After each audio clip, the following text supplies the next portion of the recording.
Hi guys. This day gonna be a good day. Me no compete. Hi guys. Me go activate. I haven't told them too loud. I'm so sorry. Welcome to the third edition of the Tint Talks. I am your host for the evening, Musifu Kunda. And tonight we'll be unpacking the topic of polyamory versus monogamy. And we have 3 panelists that will help me unpack the topic. So please do stay tuned. Engage with us when we have a Q&A session and enjoy. Thank you. Okay, hi guys. Enjoying? You guys have mics right there. So please introduce yourselves before we jump into it. My name is Gia Mokentwi, or Gia. Most people know me by Gia.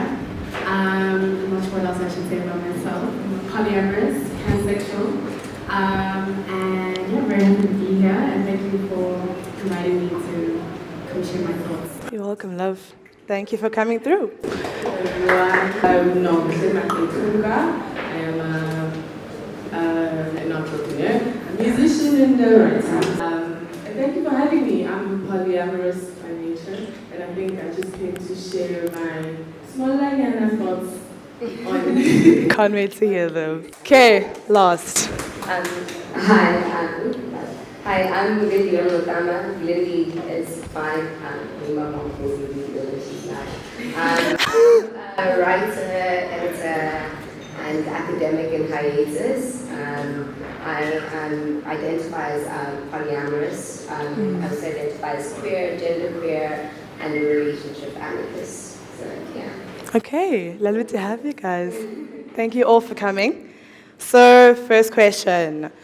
What is polyamory to you, and how did you realize that you were suited for it and in the way that you guys love? Anyone can start.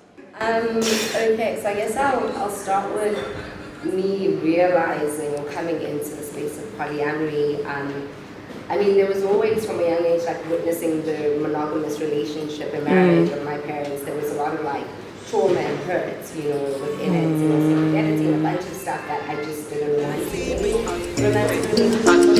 This day gonna be a good day. Me no compete. Me go activate, celebrate, exfoliate. Ooh yeah, yeah, yeah. This feels so good. With people and figuring out and conversations, it takes a lot of like communicating. So for me personally, Yeah. I just like to start with a disclaimer. I am not woke. I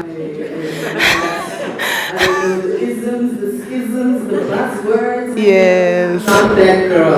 All I am is a girl who came to speak her truth, according to her opinions and her experiences. So woke Twitter, feminist Twitter. So for me, polyamory to me, I've always known that about myself. That's the kind of way I love, right? But I didn't know the word for it until now the buzzwords started coming. Okay. And now for me, discovering the way I love and not judging myself for it because of how society has made monogamy the standard and the end point of all forms of love, right? I've always just been like struggling with it. And I do have a few more questions, which is why we have talks like this to answer. And I think for me, it's just been a journey of unraveling how I love, who I love, when I love. And it's quite beautiful. And I think that's why I was just like, yes, let's talk polyamory. So to answer the first part of the question, as far as what I understand in polyamory, it is being able to approach a relationship with knowing that you have many loves, that you're not limited to just being with one person at a time, and also that those specific relationships and dynamics also have their own narrative as well. So there isn't a binary understanding of what a relationship is. So it's the exploration of that. And as far as my coming into polyamory, I wasn't always polyamorous. I actually was monogamous. Okay. But I found that in a lot of monogamous situations that I was in, there was a lot of toxicity around ownership and jealousy. Yes. Things that I found that didn't necessarily vibe with my personal vibration. Yeah. And that's important. Yeah. That's very important. Okay, second question. What parts of polyamory are uncomfortable or not suitable for you and your partners, and how do you deal with that in your relationships? Okay. As far as but I have to say, like I said, each relationship gets approached differently. And in certain polyamorous relationships I've been in, it's been a level of transparency that's comfortable, where I can talk about dates I've been on, or even just share basic information about people I might be seeing. And then in other relationships, people don't want to know that. They're fine with the fact that you're comfortable seeing other people. But as far as the details, they don't want to know anything at all. So for me, it does become a little bit difficult finding that balance, because I know for me, like, transparency is comfortable, very, very comfortable. And I think it's very necessary as well as far as polyamory goes. But it's, just kind of understanding the boundaries, and that everybody's personal definition is different, and being open-minded to that as well. Okay. I kind of feel like, with regard to all the uncomfortable parts of polyamory, because we've lived in a society that's just been holding on to the monogamous endpoint goal, right? Yeah. It's hard. It's polyamory has been part of the world's societies like for so long, but it was never given a name, right? It's just been a way of being. But now that we're also this generation is going into being comfortable enough to explore our sexuality and to explore our ways of loving, it's kind of hard to separate yourself from the bad habits that monogamy taught us. Yeah. Right? Sort of like the ownership sense of relationships, the tethering of another person to you and their happiness, your happiness relying on them solely, which is impossible. And that's what polyamory for me does. It opens the market, it opens the industry to say we are evolving human beings, we are evolving each day. Is not this thing, right? So how then can I think that only one person can fulfill all of non-clear needs and desires, all of non-clear support structures, all of that, without, it's impossible. Not with the way we change. But you can love one person for the rest of your life and still gain something from other people in the form of polyamory, right? Whichever form it takes, whether it's not intimate, whether it's intimate, but removing all of those toxic traits that monogamy taught us is hard in polyamorous relationships, I should think, because it's a lot of learning, it's a lot of unlearning and transparency, and that's something hard. It's also polyamory includes other people. Yes. So now you must tell your person what there's other people, there's now openness, there's no hiding anything, it's not cheating anymore. That is the key word, actually. That's to be honest, yeah. To have accountability, that's to be consistent in every form. So I think that's the... And I'm sure it made it like even more harder is the whole fact of how polygamy was mostly seen acceptable because it was mostly men who did it. So having to now introduce polyamory is just probably something else altogether. Which is something as a black girl, I know for sure my yeah. Except there'll be one partner shop, but the other one is your friend. yeah. Siambona. It's not going to be accepted. So yeah. Okay, I hear you. Do you want to go for it? Yeah. Okay. I guess I'll start by speaking towards like what you were speaking about, as humans, and like feelings are messy, complicated, but also like beautiful things, and there's a lot that we internalize and we learn through social conditioning, and we live in a heteropatriarchal world that like propagates monogamy as the main institution. And I think also like polygamy, honestly for me, I think is more an institution of like heteropatriarchy, and I think polygamy comes from the space of like queerness, and reimagining different ways of loving in different communities, because it's not always also sexual, it's more about intimacy. So you can have a completely romantic polyamorous relationship with someone with sex not being involved. You get a lot of asexual people who also practice polyamory. Oh, that's interesting. Yeah. That's interesting. So I think for me though, but like dealing with those feelings that you learn, like jealousy and just, those ugly feelings, and realizing that just because you're feeling it doesn't mean you're doing polyamory incorrectly. It just means that you live in this world and you just need to take a step back sometimes and be like, wait, where is this jealousy rooted, and how do I talk to my partner or partners as honestly as I can and as vulnerably as I can, And I guess other ways that it's been difficult to navigate being polyamorous is in moments where I've had partners undermine my polyamory in the past, you know, be like, no, but you grew up in a house with like so much like intimacy trauma, so maybe these are just like an expression of your daddy issues. I'm like, no, Oh, you know, so like even stuff wow. like that's come up when people undermine how you choose to love, and you're like, no, but this is not a phase. This is not an expression of daddy issues or whatever you want to call it. This is me making this decision as an autonomous agent that this is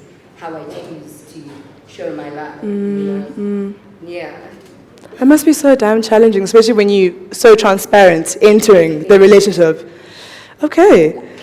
Yeah, I can imagine. Okay, so what has poly revealed about you and about the way that you guys love? Tough. No judgment on these guys. Please judge me. Why do you always have disclaimers? So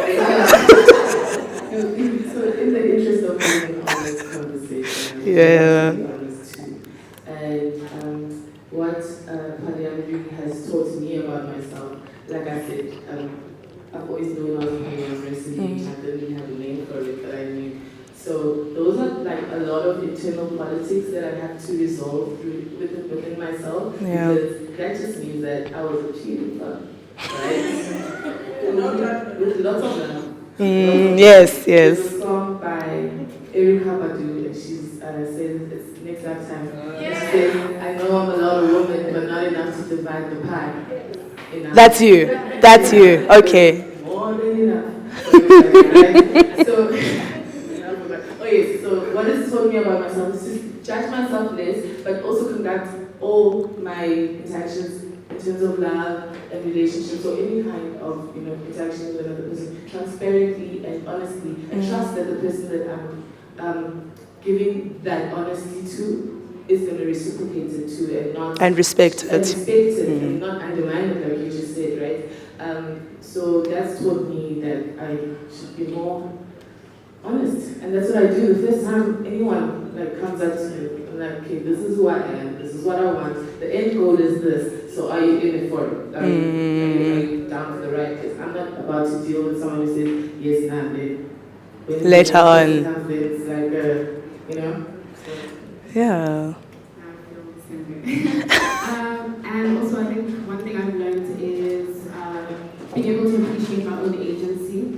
That's something that, having transitioned from a monogamous space to a polyamorous space, I didn't even realize it was an issue that I had, and it just opened up a level of freedom within myself, within my expression, within my interactions with others.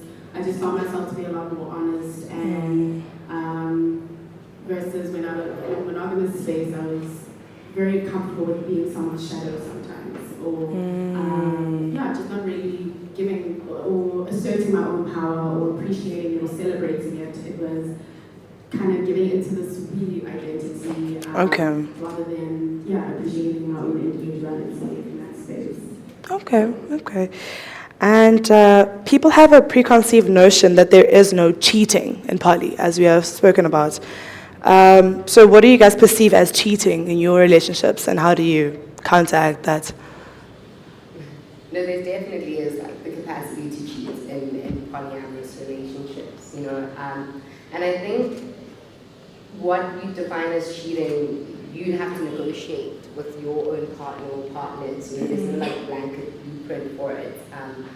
But for me, it's once you've set those boundaries and you've had those conversations, and you've tried to establish a space where everyone feels respected and seen and held, and there is an accounting to all the partners, or even if you're just with one partner at that point in time. If you go outside of the boundaries of what was decided on in any way, because cheating also doesn't have to be physical, Yes. It could be an emotional kind of cheating. It could be the fact that you lied, as well. And that could also be a form of transgression. Right? I think as soon as the boundaries that have been set by you and your partners are not shown up for, then there's been a transgression. Okay. Yeah, that's how I see it anyway. Okay.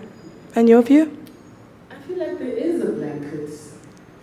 that you can just throw over cheating, because cheating is a betrayal in its essence. That's all it is. Whether you're betraying me through sex with another person, whether you're betraying me through, it's exactly what you just said, a betrayal of trust, a betrayal of love, a betrayal of an agreement and the limitations and boundaries that we set, right? I think that is cheating, and that is cheating. Okay. Yeah, I think the main thing for me is just dishonesty. If you feel like you have to be secretive about something or hide something, be it that you started seeing somebody else and, you know, if you tell me about your weekend and, you know, oh yeah, I did this, I went to see this or whatever, and then the specific detail about spending time with that person is something that you felt that you needed to hide. I don't know, it doesn't really make sense because this is the one space where It should be open, yeah. So if you feel the need to be dishonest, then yeah, that's cheating and lies. Okay. As a polyamorous person, what is your opinion on polygamy? Specifically. Well, it's mainly for men, isn't it? So Yes. who the fuck cares? Thank you. Thank you for that, right? And I think that is all the answer I need. I'm moving on. It's so toxic in nature. Like, it's these women just tied and tethered to this one man who they all are supposed to be loyal to. Yet he can keep on bringing new loves, new interests. He evolves. He changes. He gets new desires. We can't. We stay stagnant. So for me, polyamory allows everyone to express their love in a certain way. Yes. With openness and transparency. Monogamy. Imbi ne? Imbi mntase. Okay. Imbi kakhulu. I also think with polygamy it's tricky in that if you think about what polygamy used to be pre-colonization, it was the women would actually have a lot of say as far as being able to choose the second wife. The woman would generally choose the wife because it's somebody that they feel is compatible in this union. It's somebody who can contribute to the home in a particular way, be it helping look after the children or the housework, whatever the case may be. I think that because in this modern day and, you know, with also our Western understanding of what polygamy is, there's a lot of tainted, and it's been tainted basically, as far as how people approach it, and it is very male-centric, so yeah, no, like really like this. I mean, I guess I was gonna grapple, you know, that I don't think it's fair necessarily. I think how we know polygamy now, you know, it's hard to separate it from like institutions of like whiteness and religion and also like capitalism, you know. But there have been societies where you get like matrilineal, like polygamous societies, you know. You get societies where it's like women who have other wives or women who have other husbands. But I think our encounter with whiteness and religion has changed what polygamy looks like right now.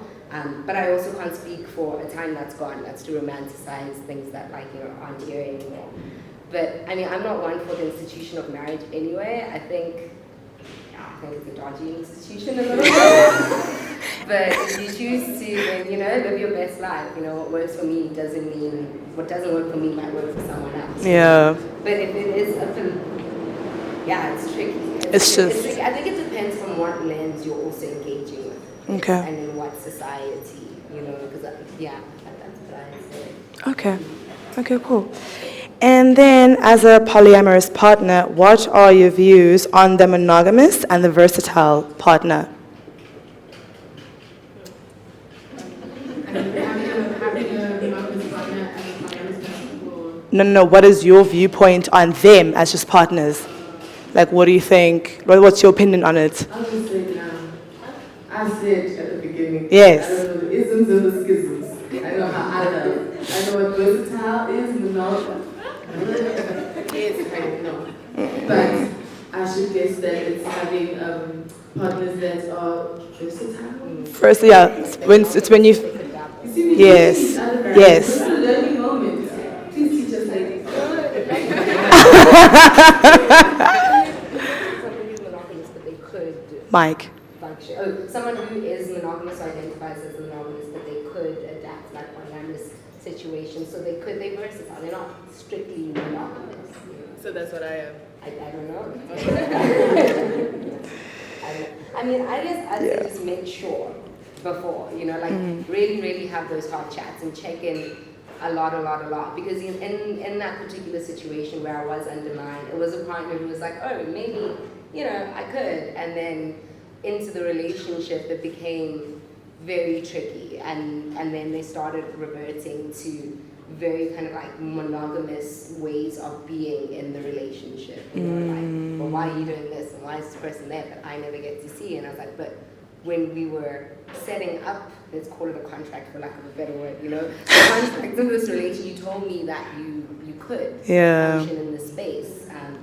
So I got catfished essentially. But I think it's just important just to have those conversations and check in, you know, because you don't want to find yourself like 2 years down the line in love with someone and feel like you weren't given all the information you needed to like make the decisions to be in that relationship, you know.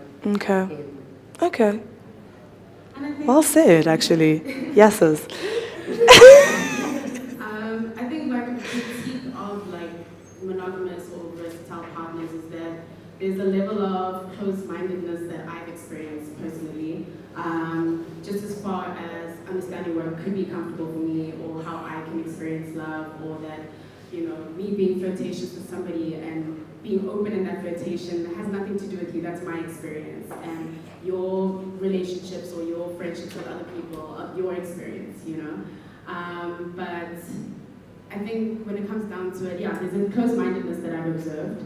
But I also feel that, you know, each to their own. I just feel like, not to be biased, but I just feel like a lot of polyamorous people tend to know themselves a lot more because of the fact that you have to be aware of the relationships that you have and what you offer in those spaces and how you dedicate your time. There's a level of self-awareness that's definitely required that I haven't really observed comfortably with monogamous or verse people, just as far as how they approach relationships. But yeah. Okay, guys. Thank you so much for being here. That's all I have for you guys for now. But please do stay put, because now we have to ask the floor to just ask you guys any questions, if anyone has any. Yes. Hi, my name is Vinicius. I'm from Brazil. Hi, sir. Sorry for my not so good English. And You sound amazing. You sound amazing. Word. I want to ask you just one thing. You said maybe your family would not accept if you arrive, for example, for a Sunday lunch with two guys. One of them, your friend. No, it's my boyfriend. But how would your family react if you were a guy? Because according to my impression, I don't know, maybe South African society is welcome about one man with more than one wife.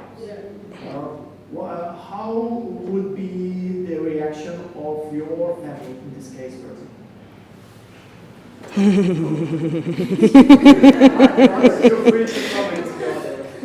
You want the truth or the The truth is that my mom would probably cast demons out of me. Of course. I'd rather she will speak tongues. She will tell me all of the things that is going to happen to me in hell. I'm a bird to a fine crisp. My dad would fall into a silent coma and just be like my sisters would pretend to be okay, but not really. Behind closed doors, were like, and then.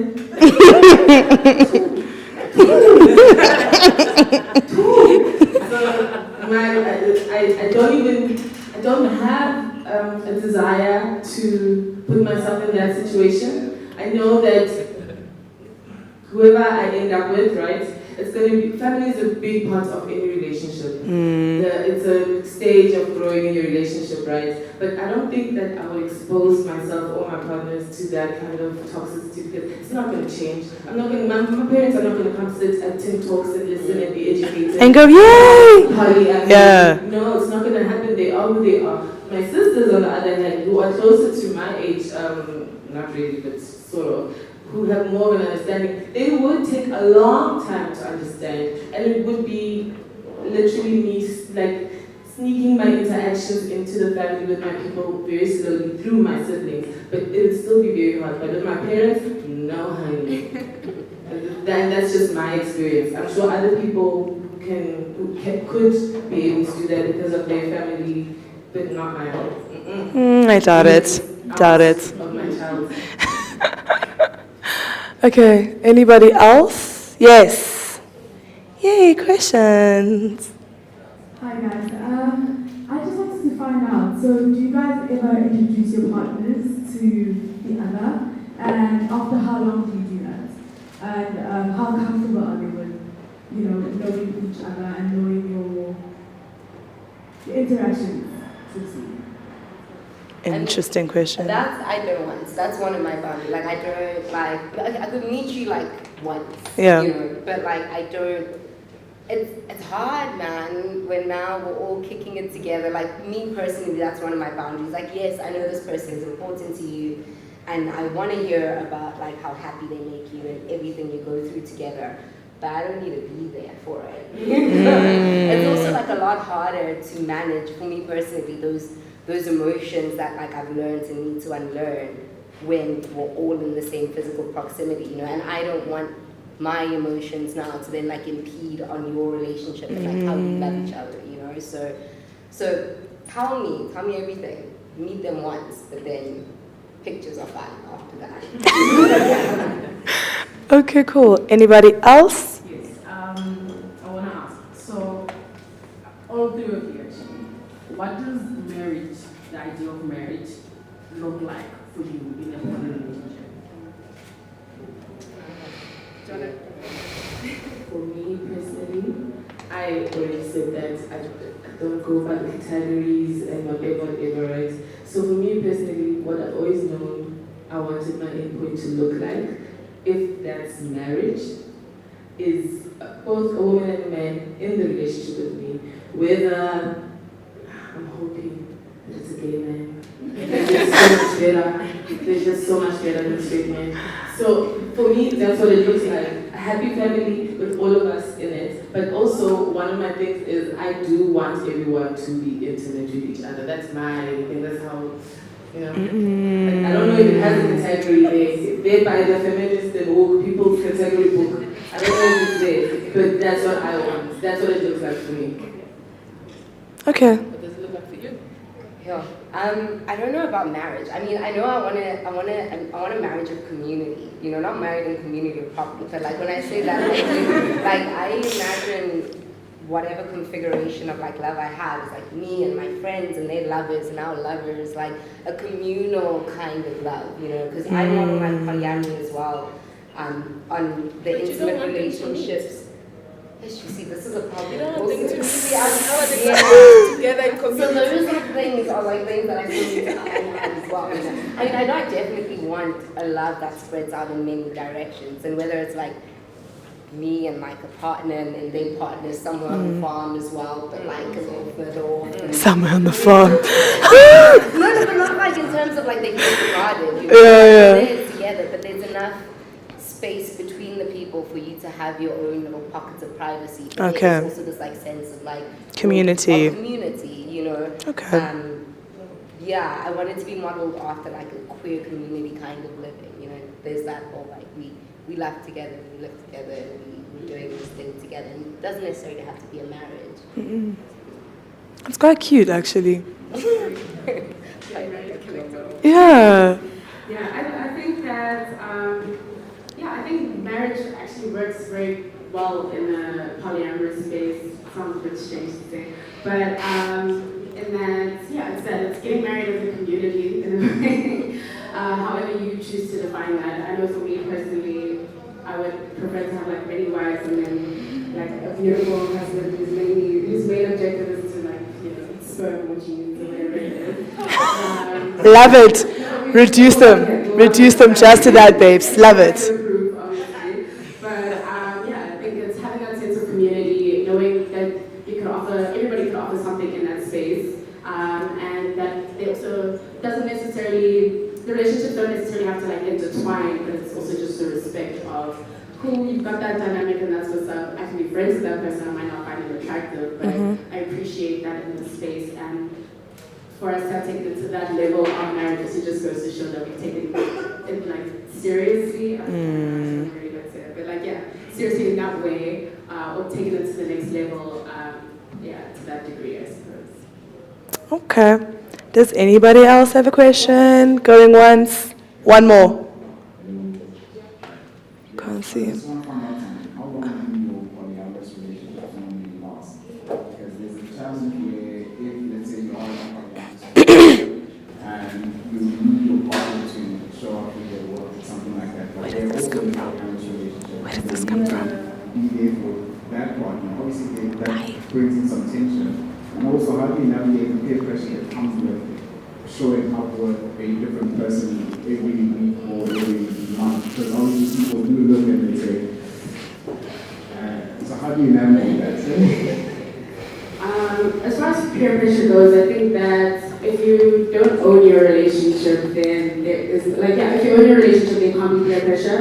And if people want to ask questions, I know for a fact I'll answer very honestly, this is my partner, I am a polyamorous person, and share as much or as little as I want to share in that particular space. So I think that if you're comfortable with your polyamory, if you're comfortable with actually being out with different partners, especially because Joburg is tiny, so you're bound to bump into people who know your partner or know that, or might not necessarily know that you're polyamorous, but then they've seen this person with your man or your woman or non-binary person. But yeah, I think that's really just about owning it. They can't really be premature when you own it, pretty much. But also, I got holes in different areas. Hi, man. Yes. Okay. But you also might not be showing up with different people like every week or month, like with my current partner, there was a long time where for about a year when neither of us were seeing other people, So, and if people ask, then people will talk, let people talk, like you were saying, as long as you are comfortable in your relationships or relationship and you check in with each other and there's transparency and honesty, it's not your job to make people understand your life and your existence, Preach. Okay. This day gon' be a good day, we no competing. And with that, guys, I will have to close it off. Thank you so much for coming. Please stay for drinks.